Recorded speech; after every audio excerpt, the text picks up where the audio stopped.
Сәлем бәріне, қалдарыңыз қалай? Бүгін мен сіздермен үй жағдайында жаз мезгілінде бетімізге түскен қара дақтардан, яғни пигментациядан қалай құтылуға болады, және де бет терісінің түсін қалай қалпына келтіруге болатын оңай және де тез жасалынатын видео рецептімен бөлісетін боламын. Егер де сізге осындай тағы да басқа пайдалы қызықты ақпараттар не болмаса видеолар қажет болса, ең алдымен менің каналыма тіркеліп, лайк басып кетуді ұмытпаңыз. Сол кезде мен сіздер үшін арнайы түсірген видеоларды өткізіп алмайсыз, және де барлық жаңа салынған рецепттарды біліп көріп отыратын боласыз. Ал егер де сіздің де маған берер бөлісер қызықты рецептіңіз не болмаса пайдалы ақпаратыңыз болса, комментария бөліміне жазыңыз. Сол рецептпен маскаларды бірге жасап көрейік және результатқа бірге жететін боламыз.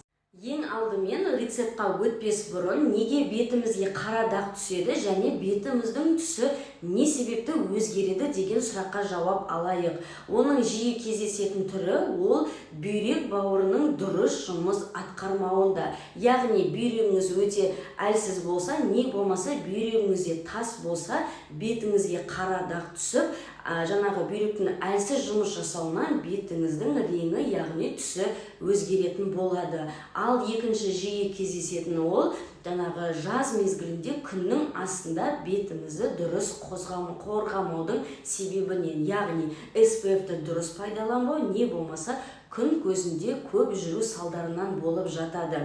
Жаңағы қара дақтар бүйректің дұрыс жасамаған кезінде, әсіресе екі қабат әйелдерде тез бетке шығып, және оның кетіру жолдары өте қиындап кетеді.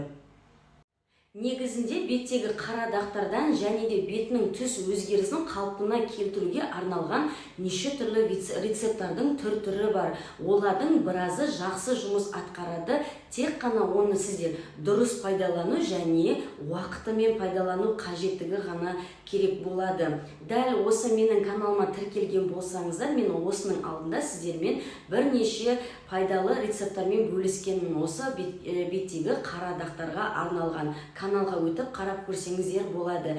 Дәл сол рецепттар секілді жақсы сізге септігін, көмегін тигізетін ингредиенттің бір түрі бүгін бізде қарапайым помидор. Осы помидормен де бетіміздегі қара дақтан құтылып ағартуға болады. Помидорға ең керекті қажетті ингредиент ол біздің жүгері крахмалы. Негізінде крахмал беттегі қара дақтардан құтылуға және ағартуға жақсы септігін. Ал біз жаңағы рецепті жасауға кірісейік. Ол үшін жаңағы жүгері крахмалын бір қасық, үлкен қасықпен бір қасық осындай жаңағы отқа қоюға болатын арнайы ыдысымызға салып, үстінен су құйып, кішкене қайнатып алу қажет болады. Менің қасығымның көлемі осындай үлкендеу. Осы бір қасыққа шамамен жарты стакан су құйып, отта 5-10 минут араластыру арқылы қайнатып аламыз.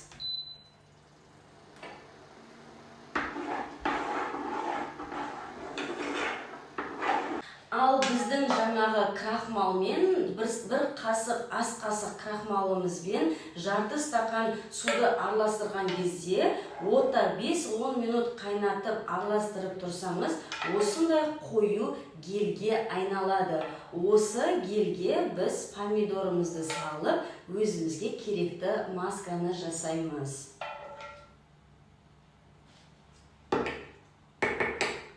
Ол үшін жаңағы жуылған жақсы помидорымызды майдалап, турап, блендердан өткізуге дайындаймыз.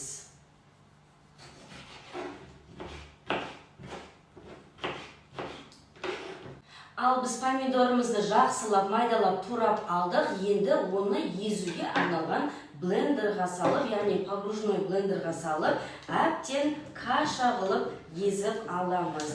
Бетке жағатын кремдер сияқты ол өте езілген және жұмсақ болу қажет.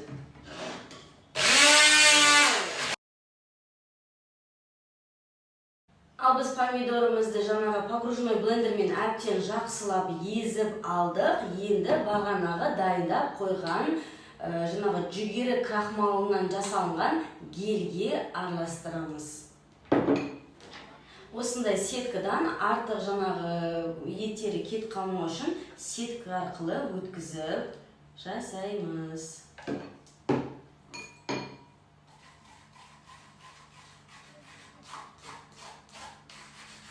Ал жақсылап өткізіп болдық. Енді осы жаңағы помидор мен жүгері крахмалынан жасалған гельді екеуімен бір-біріне жақсылап араластырып қоюлығына келтіреміз.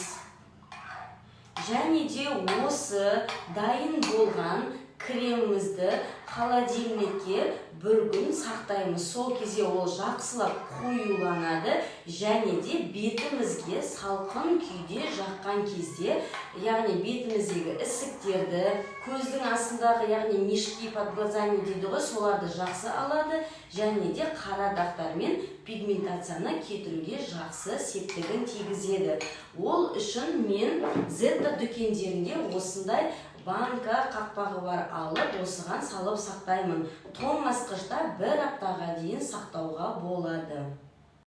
Біздің маскамыз бір күн тоңазытқышта тұрып болғаннан кейін аптасына 3 реттен кешкі мезгілде, яғни жатар алдында бетімізге жағып 10-15 минуттан кейін жылы сумен жуып тастау арқылы пайдаланатын боламыз. Егер де сіз осы видеоны соңына дейін қараған болсаңыз, келесі жолы мен сізбен петрушкамен қалай тонинг жасап, оны күнделікті күніне 2 мезгіл бетіңізді сүрту арқылы қалпына келтіруге болатын тағы да ең оңай жолымен бөлісетін боламын.